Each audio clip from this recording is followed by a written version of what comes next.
Masechet Megilah Daf Hey. We begin with the Mishnah. Ezohi Ir Gedola. We mentioned in the first Mishnah that a large unwalled city reads on the 14th. We want to define. How do you know how large is large? We might expect an answer to be, 5,000, 10,000 people. But instead, we have the unusual answer, Kol sheyesh ba asara batlanin, any place that has 10 people that have no jobs, that are idling around. Now, why would this be a good explanation for that why that city should read on the 14th? And if it doesn't, if it's smaller, then it's a village and it reads on the day of assembly.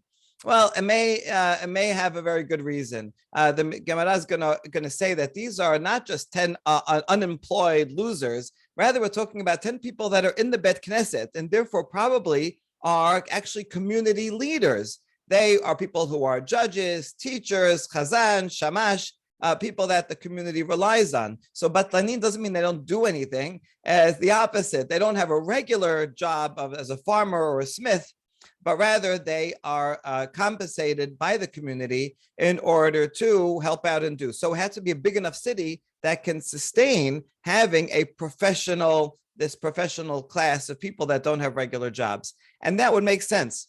If the city has 10 people that are always around in Bet Knesset, then anytime someone needs to read, you will find 10 people in the Bet Knesset. There's no problem with that. And therefore, they can read on the 14th. In the villages, they are dependent. They don't have their own court. They don't have their own leadership. They're not guaranteed a minyan. And therefore, they have to wait until the Monday and Thursday when they all get together, either in the villages or in the big city. And that's why they have to they don't get in the small villages, they probably don't get a minyan every day. And so that's the point. They have to read on Monday and Thursday. So if you have a built-in guaranteed minyan of minyan goers, then you could read on the correct day on the 14th.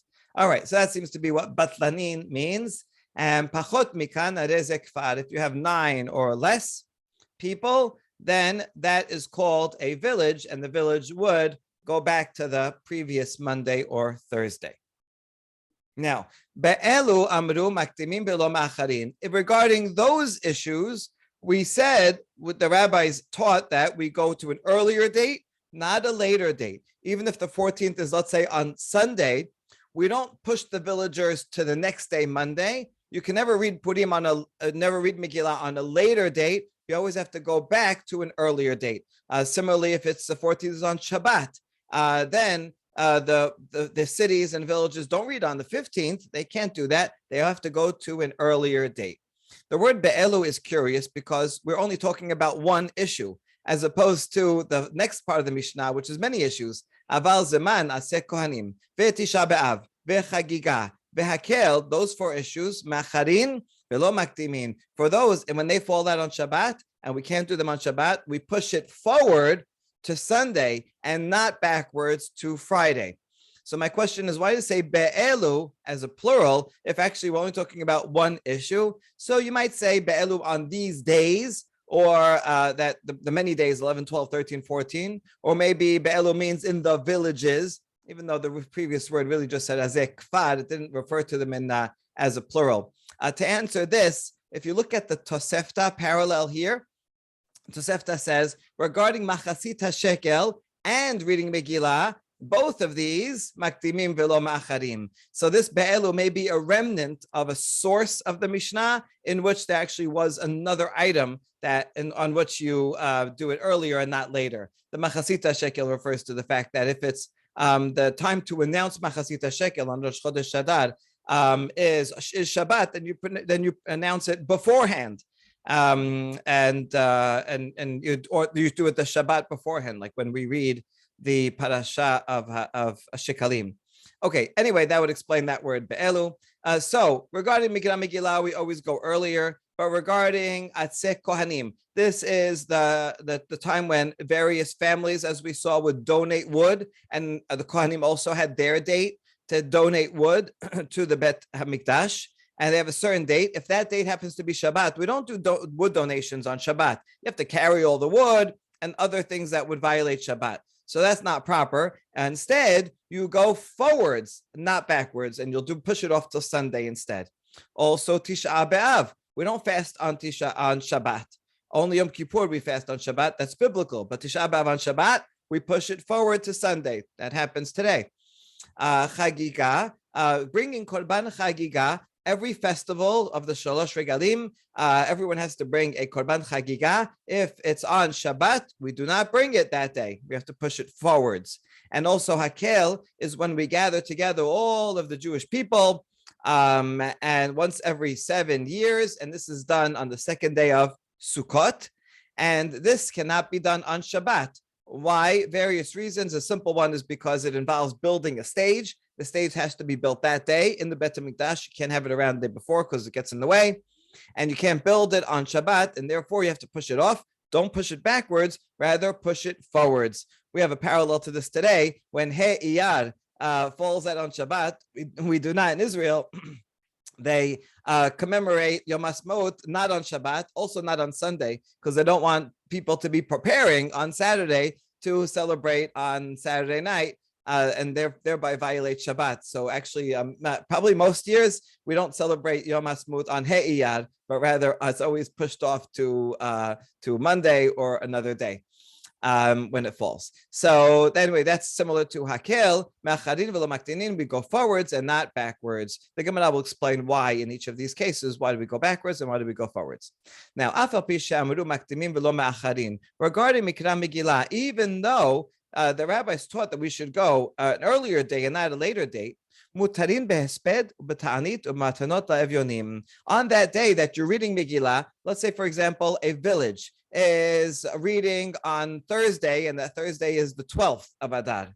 That Thursday, if someone dies on that day, they're allowed to give a eulogy, because even though they're reading Megilah, they're not celebrating until the 14th, which might be, let's say, the next day. And Tanit, and if someone wants to fast, they had a bad dream or something, and they need to fast, they can fast. So they're only reading Megilah because it's convenient, and in a way, that's just teaching them about the holiday and what to expect. But the main celebration of the holiday will be on the 14th. Also, Matanot Levyonim, as we saw yesterday, giving charity to the poor will always be the same day that you read Megilah, because the poor people are looking towards that, and they know, reading Megilah time, everybody's together. This is when people will be generous, and so you have to give to the poor on the day that you read Megilah, and not on the actual celebration day. Amar Rabbi Yehuda. But this is the statement of Rabbi Yehuda we saw quoted several times before, but this is the source of it in the Mishnah. When do the small villages read on Monday and Thursday earlier? Only when they usually assemble on those Mondays and Thursdays. That's the usual pattern all year round. But if it's in a place or time when they are not gathering together and they're not going to the big city on Monday and Thursday, but they're going at whatever other time is convenient for them, then there's no need to make them have them change the date of Mikra Megilah. They should read it on the 14th. The only reason we allowed them to go earlier is to give them a leniency, to be more convenient. Since you're already coming in on Monday and Thursday, so we'll let you fulfill your obligation of Megilah on that day and not have to come in an additional day. But if in any case they're coming in on different days, then they should come on the 14th. That's the Mishnah. And we'll take each section of the Mishnah in turn. First, Tana Asara Batanin, Shebebet Knesset. This Baraita adds 2 words. When we talk about Batanin, that we're not talking about just that they're homeless people lying in the street, but rather these are people that don't have a regular job because they work in the Bet Knesset and work for the community, and therefore they can help make a minyan. And since they can always have a minyan, they can always read Megilah on any day of the week that it occurs. So that's why a city that has 10 people, minyan makers, can always read on the 14th. Now, the question is, why is Mikra Megilah always, if you can't read it that day, it's because it's Shabbat, you always go earlier and not later?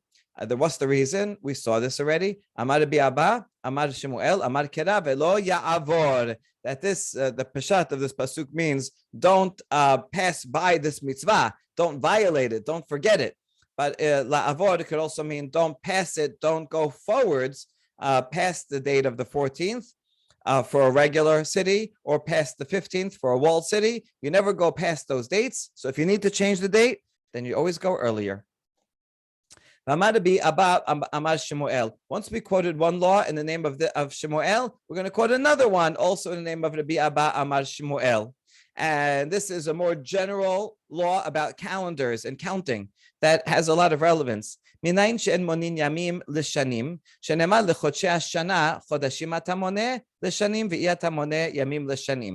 want to count a year, and this is relevance to, let's say, if someone makes a vow and says, I'm not going to drink Coca-Cola for 1 year. So how long does he have? Or for calculating yortzites, it's important. So 1 year, it could mean 365 days, which would be the number of days in a solar year. And that would be monin yamim. So Shemuel says, how do you know that you should not count days from today and count 365, but rather we count months. We count according to the lunar cycle, and we'll say 12 months. What's today's date, right? 12 months from today, whenever that is, that will be the end of the year. And that's when my vow is done. Also for calculating a yortzeit, we don't go by days of a solar calendar, but rather months of a lunar calendar. And the reason is because it says in Shemot, Lechodshei Hashana, Yishonu lachem Lechodshei Hashana. So we follow Chodshei Hashana, we count a year by the next largest unit, which is months. Good. Now, Rabbanan de Kesareh related to that. Similarly, when you want to count a month, and this also could have different relevance. For example, Pijon Haben, you have to count, it's going to be a month from the time that the baby is born. You do Pijon. How exactly should you count? So how do you know that you don't count hours, but rather a full month? So regarding the selav, it says you're going to have to eat this meat until 1 month of days. What does that show? That when you want to count what a month is, you use the next highest unit, which is days and not hours. You count days and not hours. How would that work if you counted hours? Well, hours, an average lunar month is 29 and a half days.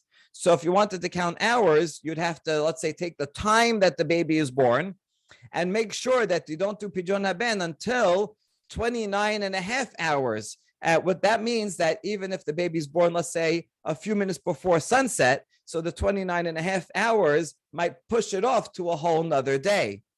Whereas if you only follow days of the month, so then you take 30 days and you count 30 days from the days the baby's born and see where that ends up. And that could also often be on a day, a date that's actually earlier than if you counted hours.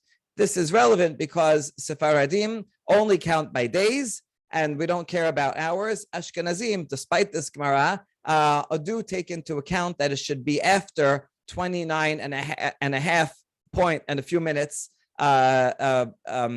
days after the baby is born, which means you have to take into account if the baby was born at night or in the morning or in the afternoon.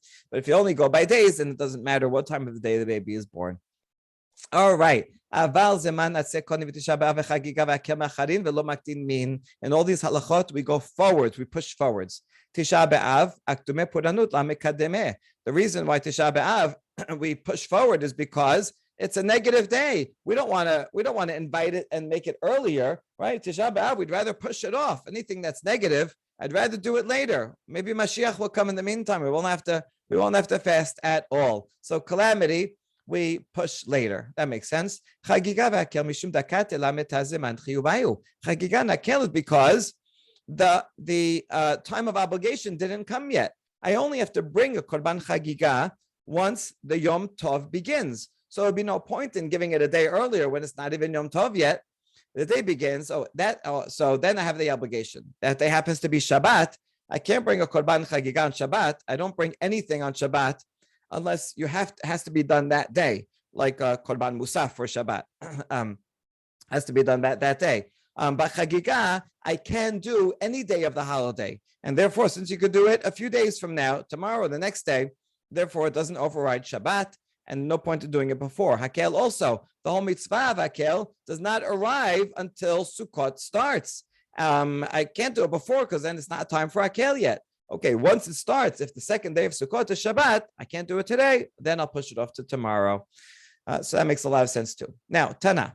Chagiga v'chozman chagiga me'acharin. We have a cryptic baraita, and we have to understand what its wording means. It says chagiga, so that I understand. Chagiga, we push off. And it says all the time of chagiga, we push off. So what do these three words mean? We're going to see three explanations for it. The first one is the most forced. I understand the word chagiga. That means that if the Yom Tov, the first day of Yom Tov, falls out on Shabbat, then we don't bring Korban Chagiga on that day. We do it on Sunday, or you could do it on Monday, anytime during the holiday. What do you mean that the time of Chagiga is pushed off? Answer number one. Amar Rav Oshaya, Hachi Kamar, Chagiga b'Shabbat, ve'olat re'iyah afilu b'Yom Tov, tizman Chagiga me'acharin. So the beginning is what we know already, that Chagiga, when Chagiga falls out on Shabbat, the Yom Tov Rishon falls out on Shabbat, and you don't do it that day, you push it off. And the other thing is to teach me about olat re'iyah. Besides bringing a Korban Chagiga, you also have to bring which is a shalamim. You also have to bring an olah for coming to Jerusalem. Anytime you come to Jerusalem and you see the Bet HaMikdash, you're visiting, you have to bring an olat re'iyah. Olat re'iyah, not only can you not bring on Shabbat, you cannot even bring it on Yom Tov. The reason is because if it's a shalamim, then maybe you can bring it on Yom Tov. We'll see that's a machloket, because at least you're eating it. But in olah, you cannot bring on Yom Tov because you're not eating it at all. You can only cook something that you can benefit from. So therefore, olat re'iyah, afilu b'Yom Tov, even if it's Yom Tov that's not Shabbat, and even though that's the same time as Chagiga, and you could bring a Chagiga on that day because not Shabbat. Nevertheless, because Chagiga is a shalamim, so you could bring a Chagiga because you could eat it. But in olat re'iyah, you don't bring on Yom Tov at all, and therefore you push it off. So that's what the phrase means. Kol zeman Chagiga is talking about another sacrifice that's brought at the same time as Chagiga. Okay, according to this explanation, Mani, who is the author of this baraita, would be Bet Shammai. Ditnan Bet Shammai omrim bebi'in shalamim b'Yom Tov ve'en somchin alehem. The author would be Bet Shammai, because he's the one that said that you can bring shalamim on Yom Tov. You can bring shalamim because you're eating it, and therefore you're cooking. You're making a barbecue. You don't, if it wasn't a sacrifice, you're allowed to do shechita and cook it. So if it's a shalamim, also one is allowed. You just can't do semicha, put your hands on the animal, because then you are using the animal, and that would be a melacha to put weight on the animal. So you just don't do semicha. Aval lo olot. But according to Bet Shammai, you cannot bring an olah on Yom Tov because it's all being burnt. So it's not for achilat nefesh. And so that this baraita would make sense according to Bet Shammai, which says that olat re'iyah, which is brought on Yom Tov, which is the time of Chagiga, has to be pushed off. Bet Hillel would disagree with it. Bet Hillel says you can bring shalamim. That's Bet Shammai agrees. Everyone agrees, and he says you can also bring olot on Yom Tov. If it's for celebration of the holiday, you can bring it on the holiday itself, and you can also do semicha. The reason why Bet Hillel says you can do semicha is because he thinks it's a necessary, integral part of the sacrifice, and therefore, just like you can sprinkle the blood and all that, and do shechita because you have to do those, so too semicha is essential, because essential you can even violate Shabbat or Yom Tov in order to bring them. And so Bet Hillel permits shalamim and olot on Yom Tov, and so he would say that yes, you can bring the chagiga on Yom Tov, and you can also bring the olat re'iyah on Yom Tov. All right, that was all explanation number one. Now a simpler explanation by Rava Amar. Chagiga kol zeman chagiga me'acharin tefela. It's all talking about one sacrifice, just the chagiga. The chagiga cannot be brought, even though it's a shalamim, cannot be brought on Shabbat, because you don't bring anything on Shabbat that you could bring on a different day. And so chagiga is pushed off. How far is it pushed off? all the time that you can bring chagiga, meaning all the 7 days of Pesach, for example, all 8 days of Sukkot, for example. But more than that, no. You can't push it off indefinitely. You can't make it 10 days later. Has to be on the holiday. And that's what the phrase means. Let's see if we can read it back in. Chagiga, v'chozman chagiga, meaning chagiga, all the time that you're giving chagiga, we push it off that far and not any farther. You see, actually takes off the vav, which makes it read more smoothly. Chagiga, or as long as you can bring chagiga, you can bring it that late, but not later than that. And this is true because we find it in the Mishnah, Masechet Chagiga Ditnan. Mi shelo chag b'yom tov harishon shel chag, chogeg v'holech et kol haregel kulo, v'yom tov acharon shel chag. Anyone who did not bring the korban chagiga on Yom Tov itself,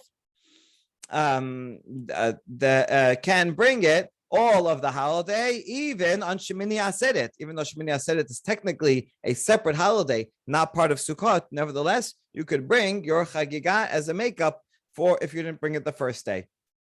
However, if the holiday finished altogether and now it's past Shemini Aseret, then that's it. You lost your opportunity, you lost your chance, and you don't even do anything. You wouldn't even pay a restitution for it. You lost the chance. Okay, that was the second interpretation. The third of Rav Ashi is very similar to the second. Rav Ashi Amar, Chagiga v'chol zeman chagiga ma'acharin v'afilu aseret dechad yoma ma'acharin. That chagiga and all the time that you can bring chagiga, you can push it off if you can't bring chagiga or if you didn't on the first day. And even atzeret means Shavuot. Shavuot is only 1 day. So I might have thought that since Shavuot is only 1 day, I have to bring chagiga on that day. And if I miss the opportunity, then that's it. There's no makeup because it's only 1 day.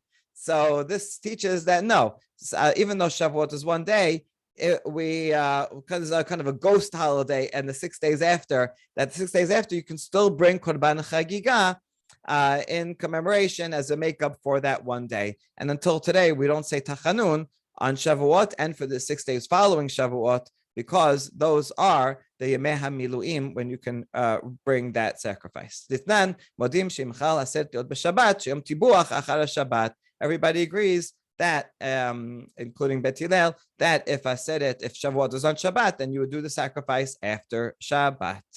Okay, good. That was all 3 interpretations of that baraita. And now we're going to see a really interesting statement about Rabbi Yehuda Nasi. 3 strange things he did, and we have to explain why he did this strange activity. Number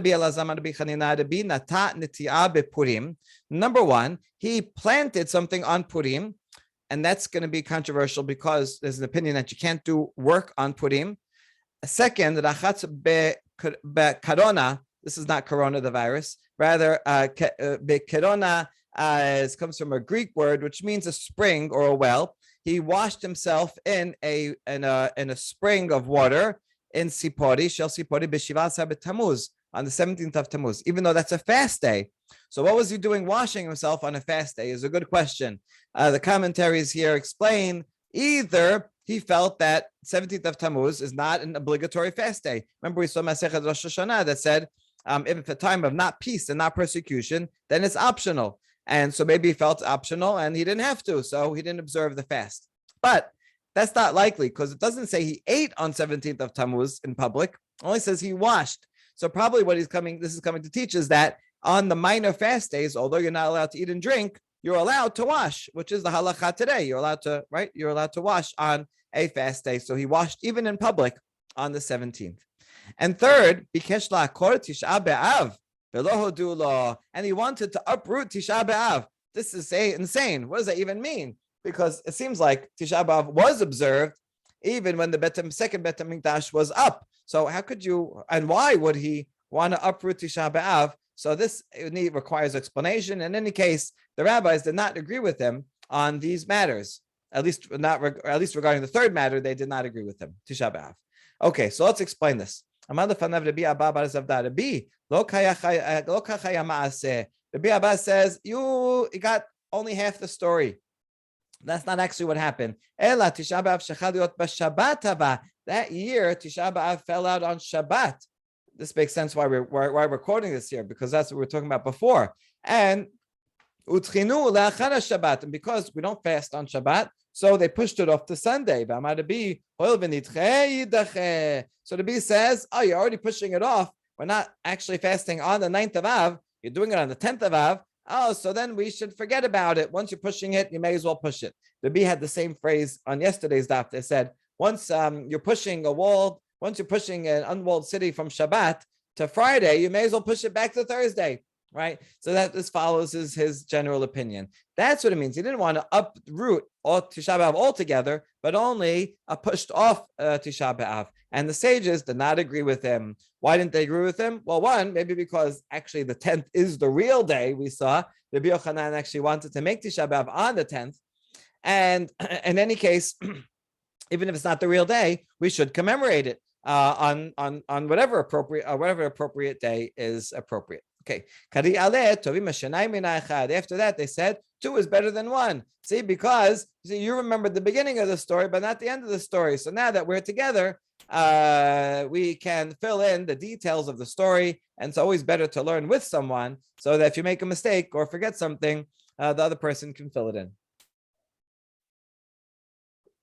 Okay, so now regarding the bee planting, the bee hechi natan neti'ah bepurim. How could he do that? How could he plant on Purim? After all, we're going to learn that you can't do work on Purim. Hatani Rav Yosef. Simcha mishteh ve'yom tov. Simcha melamed shasurin behesped. So these 3 words each come to teach something. You have to be happy on Purim. Well, then you can't eulogize. Mishteh melamed shasur betanit. You have to have a seudah. So that means you can't fast. Ve'yom tov melamed shasur b'asiyat melacha. Since Purim is called a Yom Tov, that means you cannot do work and you cannot plant. So how did the bee do this? Okay, we're going to see, it's like a ping pong match. We're going to see some back and forth to figure out how he did this, but we'll see a couple of satisfactory answers. Ella, Rabbi bar arbesad hava, v'chineta b'chamesad hava. Simple answer. The bee lived in the city where they read Megilah on the 14th. And so the 14th was his holiday. He didn't do any work on the 14th. But then he planted on the 15th. So although it was Purim, technically, Purim for some people, but not for him. And that's why he planted on the 15th. Okay, that would be a simple answer. The question is, Ini v'hada bi mitiberia hava. The bee lived in Tiberias. Mitiberia mukevet chomam mimot Yoshua ben Nun havai. And that's a walled city. And the walled city reads on the 15th, so that can't be. All right, so we'll flip it around. Ela, the bee bar chamesad hava. The bee was a person who reads on the 15th. That was his holiday. He didn't do any work on the 15th. But the 14th is not his holiday, so therefore he planted on the 14th. Okay, so far so good. But more problems. Are you so sure that Tiberia is a day, is a city that had a wall and reads on the 15th? Chizkiah wasn't sure about it. And when he was in Tiberia, he would read on the 14th and the 15th, because he was in doubt. In case it didn't have a wall, he read on the 14th. In case it did have a wall, he read on the 15th. So you see that it's not clear that it's a walled city, and therefore the B should have read on both and should have refrained from working also on both. So we respond to that. Okay, Chizkiah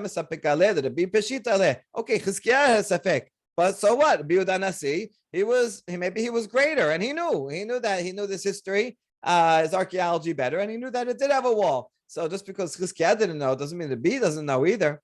All right.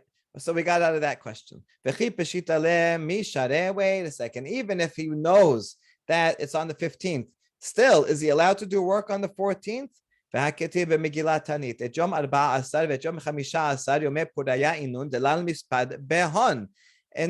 Ta'anit, which we've been referring to a lot of times already, it says that the 14th and the 15th are the days of Purim. Now, the Megilah Ta'anit doesn't actually have to tell us this because it's in Tanakh, right? The days, the 14th and the 15th are holidays in Tanakh. So why is the Megilah Ta'anit coming to add?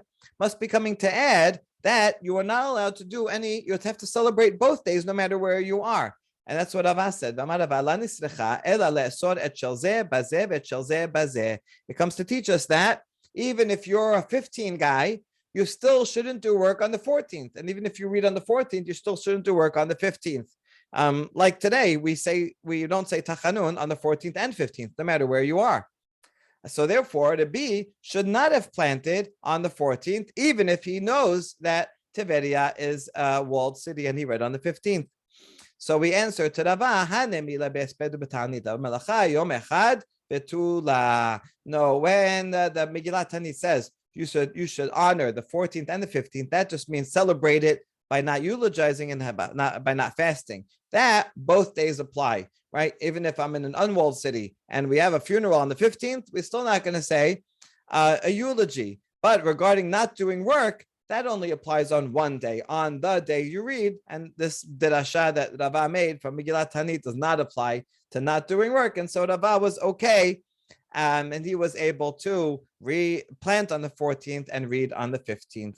All right, good. Now, ini, we have a contradictory statement. Rav gavra dahava kashadeh kitana bepuria.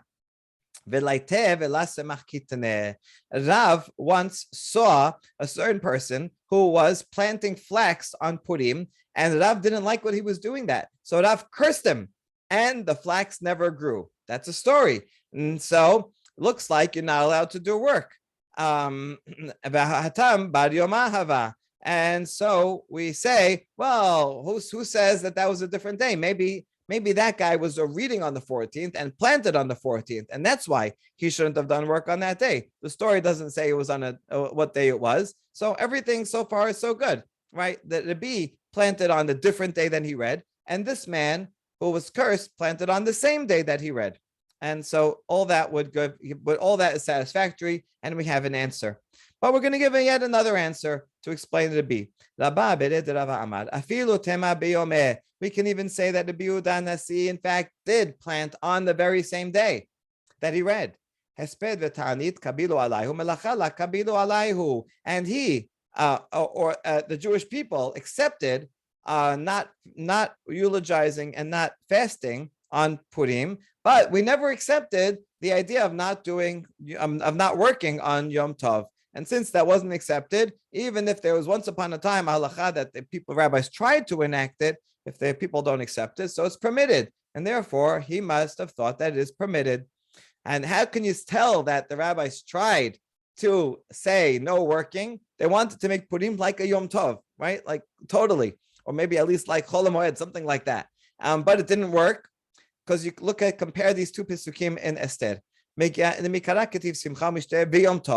The pasuk in 9:19 says all three, and from Yom Tov we learned that you can't do work.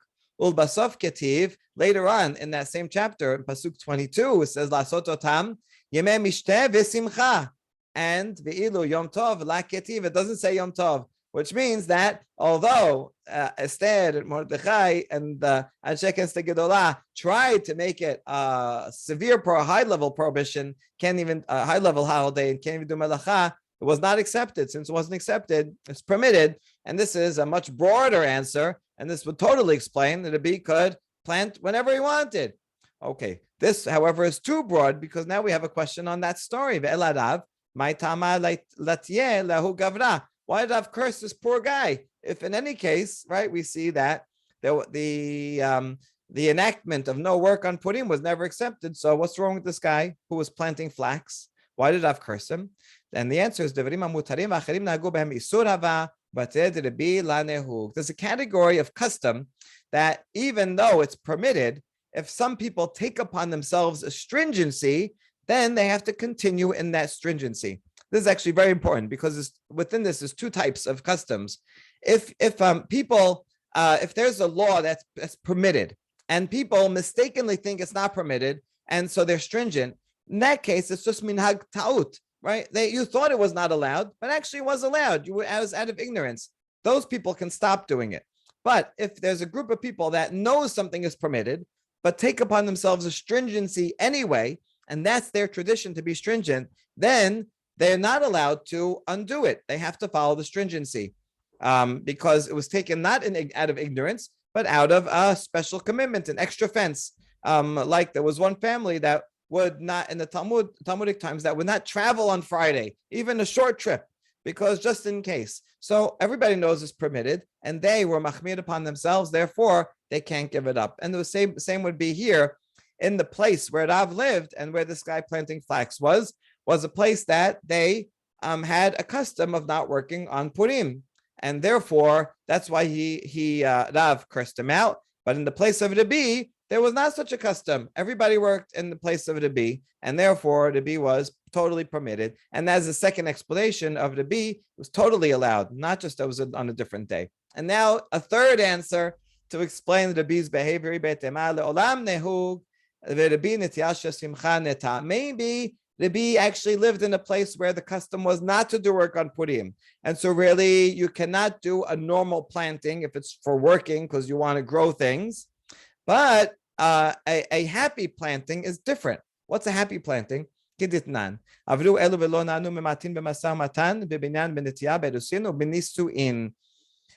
Masechet Tanit, we saw that if the 13 fasts pass and we don't get rain, so then we go into a period of sadness, and we show our depression by limiting our business transactions, and we limit our buildings. We don't build, building houses and projects, and planting, and also getting married, because it's a sad time. People are going to die of starvation, and so we do all these things. Vetani Allah, and we learned a braita about that Mishnah. It says binyan shel simcha. You know what kind of binyan is not allowed? Only a binyan of happiness, and nitya shel simcha. Only a happy planting is not allowed. A regular planting would be okay. What does that mean? If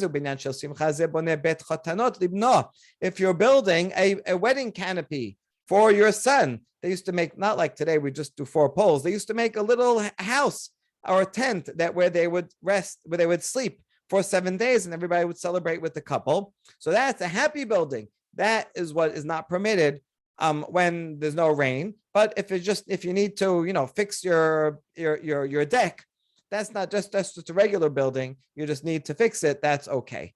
And what is and only a happy planting would be prohibited at that time. What is that? That's, for example, planting something in a royal garden, something that just brings happiness and shade. Another interpretation is that sometimes when a baby was born, they would plant a tree, and then when the baby grew up, they would use the wood of that tree for making his wedding canopy. So this was like a special celebratory planting. But if it's just regular planting that just to get food, then that would be permitted. And so so these things are happy planting is prohibited when it's a fasting time and there's no rain. Rabbi did the opposite. On Purim, you can't do regular planting. That's just work. And you can't. He was in a place of a custom where they had the custom not to do work. But he did a happy planting. He went and planted a special decorative tree, a royal garden, or to celebrate something. And therefore, that kind of planting is permitted on Purim, because it's not about work. It's about actually helping you enjoy the holiday. All right, that's a great point. Now, Gufa. We mentioned before that Chizkiah kari betiberia be'arbesa b'chamesar. Besapekale imukevet choma mot Yeshua ben Nun he ila. Chizkiah, he read Megilah on the 14th and the 15th because he wasn't sure if Tiberia had a wall from the time of Yeshua ben Nun or if it was a later wall. So he had to read on both. Let's analyze this further. Was he really in doubt?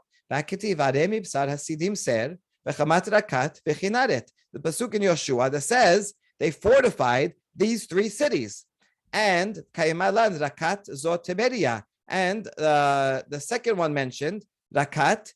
There's 4 cities, and Rakat, the third one mentioned, is all associated with Tiberia, and Yoshua built it. If it says he built it as a fortified city, that means he built a wall around it. That's what it means to be fortified. So why do you have a safek? He should have known this pasuk and should have known this association, and therefore should have only read on the 15th. The answer is he wasn't sure because Tiberias rests on the water, on the Yam HaKinneret, and therefore it actually only has 3 walls, and the last side is open, right? The 4th wall is open to the sea, and there's no wall there. So I wasn't sure, is that considered a walled city or not? All right. So that was his safek. Now, Gemara is going to say he should not have had a safek because there's a derasha that we learn regarding a Batei Ir Choma that says that such a thing is not considered a walled city. That for sure is not a walled city. In Vaikra, we're talking about if you sell a house in a walled city, you have a return policy of 1 year, right? The seller can go and get it back within 1 year, but that's only if it's in a walled city. Now, we have the word asher lo choma, and what do we learn from those words? Velo shur igad. So we learn it has to have a wall, and not simply a wall of roofs. Let's say there's like row houses, and the roofs all connect to one another. So those roofs act as a kind of protective wall. That doesn't count to make it a walled city if it only has that. And then from the word saviv, we learn perat litiveria sheyamal chomata. And so this is very specific, and this excludes Tiberias because the sea is a wall. It doesn't have a wall on the fourth sides. It's only protected because it's difficult for an enemy to come and attack by sea. So instead of a wall, it has a sea, and therefore that is not included and not considered a walled city for the law of if one sells a house inside. He does not have that limit on the return policy of 1 year.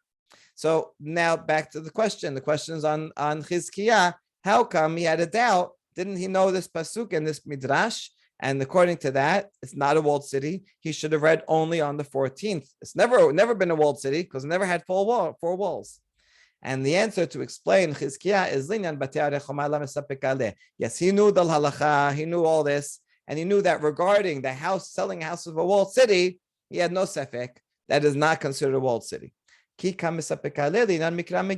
his question was, do all the criteria of a walled city for the law of selling houses apply equally to the need of a walled city to read on the 15th, Megilah Esther? Maybe not. You can say it in two ways. My pedazim or my mukafin. After all, the Megilah Esther talks about areha pedazim, the sprawling open cities, right? Which is, like the complete opposite. It sounds like it has no walls. My mukafin. What does it mean if it's walled? Mishum dahani miglu v'hani la miglu v'hanami migleya. On the one hand, you could say perhaps the idea is that an unwalled city is exposed, whereas a walled city is not exposed. Well, Tiberia has only 3 walls, so the 4th wall is technically exposed, and therefore it would be like an unwalled city. Or maybe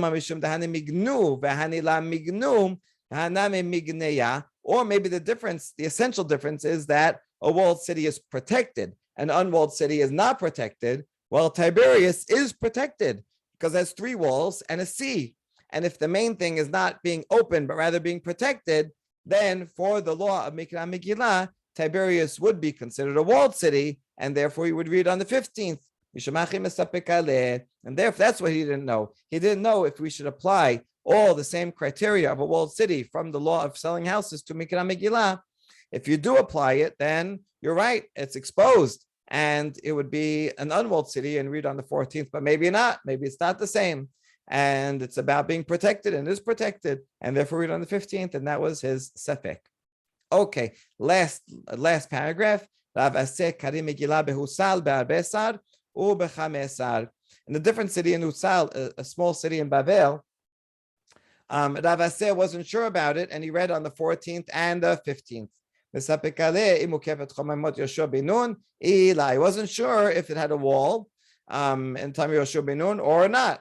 So it was the old city, and he didn't know, so he read on both days. That's one version of Rav Aseh. Another version, Amar Rav Aseh, Hai Husal de Bet Binyamin, Mukefet Choma mimot Yoshua hi. The second version, he wasn't in Safek, he knew.